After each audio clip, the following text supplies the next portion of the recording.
Haleluya, puji Tuhan, shalom dan selamat pagi. Selamat kita bisa berjumpa kembali di dalam kasih Bapa kita Tuhan Yesus Kristus pada Rabu pagi ini tanggal 12 Oktober tahun 2022. Waktu begitu cepat Bapak Ibu Saudara semua yang dicinta oleh Tuhan Yesus. Sekarang sudah tanggal 12. Rasanya tidak terasa kita dari sejak memasuki bulan Oktober tanggal 1. Sekarang sudah 12 hari kita memasuki ini semua karena anugerah Tuhan. Biar makin hari kita makin cinta Tuhan Yesus. Karena cinta Tuhan Yesus tidak sia-sia. Suatu hari kelak kita menikmati apa yang kita tabur, apa yang kita kerjakan buat pekerjaan Tuhan. Tuhan berkata tidak sia-sia, ada upah besar di surga. Itu tuh mari. Tema firman Tuhan kita masih membaca kitab Ayub di pagi yang indah ini. Ayub 1 pasal 1 ayat 1 sampai 22. Dengan tema Ayub dipagari dengan pagar ilahi. Kita minta sama Tuhan supaya kita semua dipagari dengan pagar ilahi. Kalau tidak ada pagar ilahi, berarti ada celah dan iblis bisa masuk, saudara. Inilah contoh bukti nyata. Mari kita nanti saya mau bahas. Yang penting di sini mari kita mau senantiasa dekat dengan Tuhan. Kita mau cinta Tuhan Yesus. Saya akan menyampaikan sebuah pujian. Ku tak membawa apa-apa ke dunia ini. Karena nanti Ayub ada statement yang terakhir, bahwa tidak dilahirkan telanjang, tidak bawa apa-apa. Dan sesuai dengan firman Tuhan, saya mau baca dalam 1 Timotius pasal 6 ayat 7 dikatakan, sebab kita tidak membawa sesuatu apapun ke dalam dunia, dan kita pun tidak dapat membawa apa-apa keluar. Dari lahir kita, baju aja kita nggak punya Bapak Ibu. Apakah ada lahir di dunia ini? Anting-anting, sepatu, baju, jas sudah lengkap. Lahir sudah lengkap, bawa jas, bawa baju, anting-anting lengkap. Bawa dasi bila perlu, bawa apapun juga, bawa tas. Lahir ada seperti itu? Tidak ada, saudara. Semua di dalam keadaan telanjang. Dan tinggalkan dunia ini juga kita tidak membawa apa-apa. Untuk itu mari kita mau takut sama Tuhan. Kita mau serahkan hidup ini hanya di dalam tangan Tuhan. Dan makin hari kita mencintai Tuhan, menyenangkan hati Tuhan, sehingga hidup kita menjadi perkenanan Tuhan Yesus. Amin. Tuhan memberkati kita semua. Amin. Haleluya. Ku tak membawa apapun juga saat ku datang ke dunia. Amin. Haleluya. Ku tinggal semua pada akhirnya saat ku kembali ke surga. Haleluya. Inilah yang ku punya, hati sebagai hamba yang mau taat dan setia kepadamu Bapa. Kemanapun ku bawa, hati yang menyembah dalam roh dan kebenaran sampai selamanya. Amin. Haleluya. Amin. Ku tak membawa apapun juga saat ku datang di dunia ini. Amin. Haleluya. Ku tinggalkan semua pada akhirnya saat ku kembali ke surga. Haleluya. Inilah yang ku punya, hati sebagai hamba yang mau taat dan setia padamu Bapa. Kemanapun ku bawa, hati yang menyembah dalam roh dan kebenaran sampai selamanya. Amin. Haleluya. Apapun juga saat ku datang di dunia ini. Amin. Haleluya. Ku tinggalkan semua pada akhirnya saat ku kembali ke surga. Haleluya. Inilah yang ku punya, hati sebagai hamba yang mau taat dan setia padamu Bapa. Kemanapun ku bawa, hati yang menyembah dalam roh dan kebenaran sampai selamanya. Amin. Haleluya. Ya Tuhan, Punyamulah kebesaran dan kejayaan, kehormatan, kemasyhuran dan keagungan. Ya, segala-galanya yang ada di langit dan di bumi, ya Tuhan, punyamulah kerajaan, dan Kau yang tertinggi itu melebihi segala-galanya sebagai kepala. Sebab kekayaan dan kemuliaan itu semua berasal daripadamu, dan Engkaulah yang berkuasa atas segala-galanya. Dalam tangan-Mu lah kekuatan dan kejayaan. Amin, haleluya. Dalam tangan-Mu lah kuasa membesarkan dan mengukuhkan atas segala-galanya. Sekarang ya Allah kami, Bapa kami Tuhan Yesus, kami selalu bersyukur kepadamu dan memuji nama-Mu yang agung itu, nama yang kudus dan sempurna. Terima kasih Tuhan. Sucikan mulut kami, hati kami, pikiran kami, tubuh, jiwa, roh kami Bapa. Sebentar kami layakan membaca firman Tuhan. Kami butuh firman Tuhan. Kami lapar hauskan sabda-Mu. Engkau bentuk hidup kami sesuai rencana-Mu Tuhan Yesus. Segala dosa kesalahan kami ampun Tuhan. Biar Roh Kudus tuntun hidup kami, supaya kami melangkah masuk di dalam rencana-Mu Tuhan. Ku tak membawa apapun juga saat ku datang di dunia ini. Amin, haleluya. Ku tinggal semua pada akhirnya saat ku kembali ke surga. Inilah yang ku punya, hati sebagai hamba, mau taat dan setia padamu Bapa.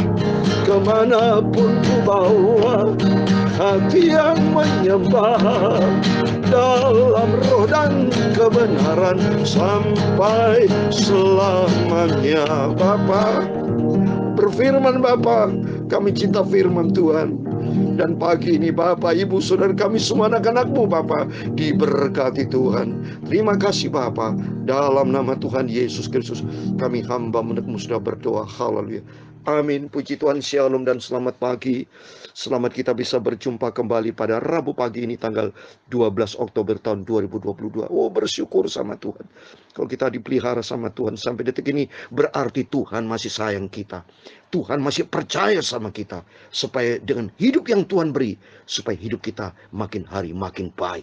Makin hari hidup sesuai dengan kebenaran firman Tuhan. Bukan main-main dengan dosa. Bertobat Bapak. Mari kita hari-hari kita makin dewasa di dalam Tuhan. Makin cinta Tuhan. Karena apa? Karena sudah dikatakan firman Tuhan. Kita lahir telanjang. Tidak apa-apa.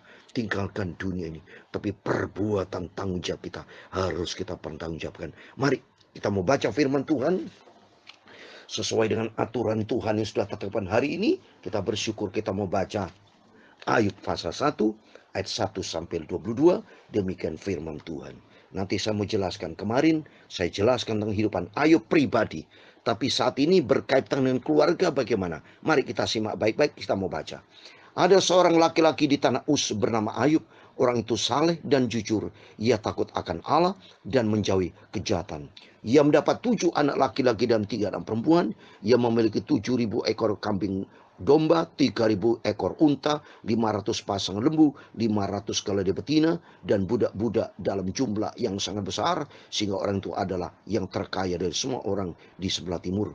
Anak-anak yang lelaki biasa mengadakan pesta di rumah mereka masing-masing menunggu giliran, dan ketiga saudara perempuan mereka diundang untuk makan dan minum bersama-sama mereka. Setiap kali apabila hari-hari pesta telah berlalu, Ayub memanggil mereka dan menguduskan mereka. Keesokan harinya pagi-pagi bangunlah Ayub lalu mempersembahkan korban bakaran sebanyak jumlah mereka sekalian, sebab pikirnya mungkin anak-anakku ini sudah berbuat dosa dan telah mengutuki Allah di dalam hati. Demikian dilakukan Ayub senantiasa. Pada suatu hari datanglah anak-anak Allah menghadap Tuhan, dan di antara mereka datanglah juga iblis. Maka bertanyalah Tuhan kepada iblis, "Dari mana engkau?" Lalu jawab iblis kepada Tuhan, "Dari perjalanan mengelilingi dan menjelajah bumi." Lalu bertanyalah Tuhan kepada iblis, "Apakah engkau memperhatikan hambaku Ayub? Sebab tiada seorang pun di bumi seperti dia, yang demikian saleh dan jujur, yang takut akan Allah dan menjauhi kejahatan." Lalu jawab iblis kepada Tuhan, "Apakah dengan tidak mendapat apa-apa Ayub takut akan Allah? Bukankah engkau yang membuat pagar sekeliling dia dan rumahnya serta segala yang dimilikinya? Apa yang dikerjakannya telah kau berkati, dan apa yang dimilikinya makin bertambah di negeri itu. Tetapi ulurkanlah tanganmu dan jamahlah segala yang dipunyainya, ia pasti mengutuki engkau di hadapanmu." Maka firman Tuhan kepada iblis, "Nah, segala yang dipunyainya ada dalam kuasamu, hanya janganlah engkau mengulurkan tanganmu terhadap dirinya." Kemudian pergilah iblis dari hadapan Tuhan. Pada suatu hari ketika anak-anak yang lelaki dan yang perempuan makan dan minum anggur di rumah saudara mereka yang sulung, datanglah seorang pesuruh kepada Ayub dan berkata, "Sedang lembu sapi membajak dan keledai-keledai betina makan rumput di sebelahnya. Datanglah orang-orang Sheba menyerang dan merampasnya, serta memukul penjaganya dengan mata pedang. Hanya aku sendiri yang luput, sehingga dapat memberitahukan hal itu kepada Tuhan." Sementara orang itu berbicara, datanglah orang lain dan berkata, "Api telah menyambar dari langit dan membakar serta makanan habis kambing domba dan penjaga-penjaga. Hanya aku sendiri yang luput, sehingga dapat memberitahukan hal itu kepada Tuhan." Sementara orang itu berbicara, datanglah orang lain dan berkata, "Orang-orang Kasdim membentuk 3 pasukan, lalu menyerbu unta-unta dan merampasnya, serta memukul penjaganya dengan mata pedang. Hanya aku sendiri yang luput, sehingga dapat memberitahu hal itu kepada Tuhan." Sementara orang itu berbicara, datanglah seorang lain dan berkata, "Anak-anak Tuhan yang lelaki dan yang perempuan sedang makan dan minum anggur di rumah saudara mereka yang sulung. Maka tiba-tiba angin ribut bertiup dari seberang padang gurun. Rumah itu dilandanya pada tempat penjurunya, dan roboh menimpa orang-orang muda itu, sehingga mereka mati. Hanya aku sendiri yang luput, sehingga dapat memberitahukan hal itu kepada Tuhan." Maka berdirilah Ayub, lalu mengoyak jubahnya dan mencukur kepalanya. Kemudian sujudlah ia dan menyembah. Katanya, "Dengan telanjang aku keluar dari kandung ibuku, dengan telanjang juga aku akan kembali ke dalamnya. Tuhan yang memberi, Tuhan yang mengambil, terpujilah nama Tuhan." Ayat 22 yang terakhir. Dalam semuanya itu, Ayub tidak berbuat dosa dan tidak menuduh Allah berbuat yang kurang patut. Amin. Demikian firman Tuhan sudah kita baca. Ayub pasal 1 selama 1 pasal, semua sama 1 pasal, saudara. Kita baca dari ayat 1 sampai 22. Puji Tuhan, berarti kita semua diberkati Tuhan. Dalam nama Yesus, kita mau setia, cinta Tuhan Yesus, dan kita mau taat kepada firman Tuhan. Lihat saudara, Ayub pribadi sudah saya terangkan dia pada Bapak Ibu saudara semua pada waktu kemarin, ya. Ayub pribadi hebat, hubungan vertikal sehat dengan Tuhan, tapi lemah dari aspek horizontal. So, ini kita lihat, Ayub itu diberkati Tuhan sampai kekayaan yang luar biasa dan memiliki 10 anak, 7 laki-laki dan 3 perempuan. Tapi kalau menurut saya, kita lihat di sini lemah dari manajemen keluarga, saudara. Karena apa lamanya? Coba kita lihat sini.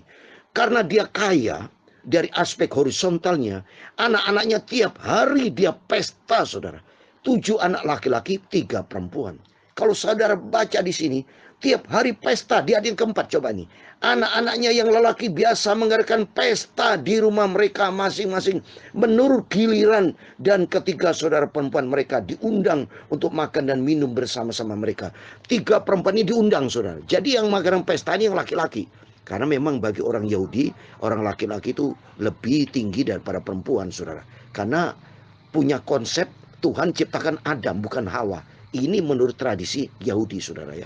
Ya, oleh karena itu kita lihat sini pesta tiap hari. Jadi kalau 7 anak laki-laki selama 7 hari dari contoh hari Senin sampai Minggu, saudara, berarti tiap hari pesta, saudara, pesta pora, tidak mencari Tuhan. Sebetulnya ini Ayub ini harus mengajar anak-anak hidupnya takut akan Tuhan. Pesta boleh pesta, tapi sebaiknya harus ada disiplin firman Tuhan. Karena semua kekayaan itu berasal dari Tuhan. Supaya tidak egois, tidak boleh sombong. Hidupnya hura-hura, hidupnya menurut daging, pesta pora, jangan-jangan berbuat dosa. Ini contoh. Ayub tidak bisa, saudara, mengekang dirinya, tidak bisa mengekang untuk istri anak-anaknya. Terbukti nanti kepada anaknya. Coba ini. Sampai Ayub itu mengadakan persembahan korban di ayat yang kelima. Coba baca di situ. Di ayat yang kelima, setiap kali apabila hari-hari pesta telah berlalu. Nah, misalnya hari Senin sampai Minggu berlalu. Berarti gimana, saudara ya? Hari berlalu berarti Seninnya lagi dong berarti. Berarti terus-terusan. Jadi berarti anaknya pesta, Senin ketemu Minggu, Seninnya hari berlalu kan pesta terus-terusan ini, saudara. Seninnya pesta, tapi Ayub apa? Ayub memanggil mereka dan menguduskan mereka. Keesokan harinya pagi-pagi bangun Ayub lalu mempersembahkan korban bakaran sejumlah mereka. Sebab pikirnya mungkin anakku berbuat dosa. Jangan-jangan ini anaknya juga berbuat dosa, saudara. Pesta pora, ya, sombong. Namanya orang kalau kedagingan cenderung berbuat dosa itu lebih besar, kemungkinan besar. Apalagi iblis ada di tengah-tengah. Buktinya, saudara, lihat di ayat yang ketujuh. Maka bertanyalah Tuhan kepada iblis, di manakah engkau? Lalu jawab iblis kepada Tuhan, dari perjalanan mengelilingi dan menjelajah bumi. Berarti dia keliling yang incar itu anak-anak si Ayub. Wah, pesta, tiap hari pesta. Tapi dia tidak berani menjamah karena ada pagar, saudara. Nah, ini makanya tema firman Tuhan saya, pagar ilahi. Tertulis di mana? Ayat 10. Maka ini bisa menjadi salah satu favorit saya nih. Ayub pasal 1 ayat 10. Karena ada pagar. Di mana ada pagar sekeliling? Itu pagar ilahi, saudara. Ayub 1 sampai 10. Ini saya mau baca. Bukankah engkau yang membuat pagar sekeliling dia? Nah, pagar sekeliling ini saya ganti pagar ilahi. Karena Tuhan yang membuat pagar buat setiap kita, saudara. Dan rumahnya serta segala dimilikinya, apa yang dikerjakan telah kau berkati, dan apa yang dimilikinya makin bertambah negeri. Jadi Ayub diberkati Tuhan karena ada pagar. Kan tertulis loh Bapak Ibu, saya mau baca ya. Di dalam Mazmur 34 ayat 8, orang yang takut akan Tuhan, yang dekat dengan Tuhan, ada pagar, saudara. Lihat Mazmur 34 ayat 8. Malaikat Tuhan berkemah. Nah, lihat ini. Berkemah di sekeliling orang-orang takut akan dia. Lalu meluputkan mereka. Ayub keluarga diluputkan. Tapi kenapa terjadi? Nah, mari kita bahas ini. Supaya Bapak Ibu makin jelas ya. Mengerti baca firman Tuhan. Makin mengerti akan Tuhan. Begitu dia minta sama Tuhan. Tuhan, engkau pagari sih dia. Coba kalau engkau ulurkan tanganmu di sebelah. Nah, ya. Jadi artinya. Kalau Tuhan tidak izinkan masalahnya, tidak bisa terjadi, saudara. Kenapa kalau Tuhan izinkan? Nah, ini perlu saudara tahu. Makanya dalam Roma pasal 8 ayat 31 dikatakan, kalau Allah di pihak kita, siapakah lawannya? Kalau Tuhan bersama kita. Tapi kalau Tuhan tidak bersama kita, berarti ada celah, saudara. Ada iblis. Karena dalam 1 Petrus 5 ayat 8, iblis seperti singa mengamuk mencari siapa yang bisa ditelan. Karena itu berjaga. Awas, kita harus berjaga. Oleh karena itu mari kita senantiasa berjaga. Saran saya ini sebetulnya sayangnya Ayub ini, saudara. Ya, dia sendiri tidak tegur dengan keras. Ini ada celah, saudara, Ayub ini terhadap keluarga. Ya, nanti saudara baca lagi di Ayub pasal 29. Istrinya tuh sampai mencelakan kalau saudara baca di Ayub pasal 29. Berkata demikian, maka berkatalah istrinya kepadanya, masih bertekunkah engkau dalam kesalahanmu? Kutukilah Allahmu dan matilah. Coba, ini berarti dari aspek rohani istrinya lemah ini, tidak rohani ini. Masa ngomong suruh kutuki? Kalau dia takut akan Tuhan, berarti tidak bisa keluar statement seperti itu. Anak-anaknya juga pesta pora, tidak ada kata anaknya di sini bersyukur kepada Tuhan sebelum makan berdoa dulu. Tidak ada, saudara. Tapi pesta pora tiap hari. Makanya kalau pesta pora berarti kedagingan, maka iblis masuk minta izin sama Tuhan, maka terjadilah. Coba ini di ayat ke-18. Sementara orang itu berbicara, datanglah orang lain berkata, anak-anak Tuhan yang lelaki dan yang perempuan sedang makan dan minum anggur di rumah saudara mereka yang sulung. Maka tiba-tiba angin ribut bertiup dan seberang padang gurun. Rumah itu dilandainya pada 4 penjurunya. Dan roboh menimpa orang yang muda itu sehingga mereka mati. Semua anak Ayub mati. Inilah di dunia ini. Bahwa dunia ini di bawah kuasa si jahat. Kalau kita ada celah, tidak ada pagar ilahi, maka pasti iblis mengganggu, saudara. Ini kuncinya. Maka pentingnya kita harus ada pagar ilahi. Pagar ilahi bagaimana? Harus dekat dengan Tuhan. Anak-anaknya tidak dekat sama Tuhan, bukan Ayub yang mati, anak yang mati. Karena ikut Yesus pribadi-pribadi, saudara. Ya, saya kasih ayat terakhir. Ibrani pasal 4 ayat 13. Ya, Ayub susah. Karena sayangnya Ayub juga ada salah. Ayub pribadi benar. Tapi dari aspek khususnya salah, tidak pernah negur anaknya untuk lebih dekat dengan Tuhan.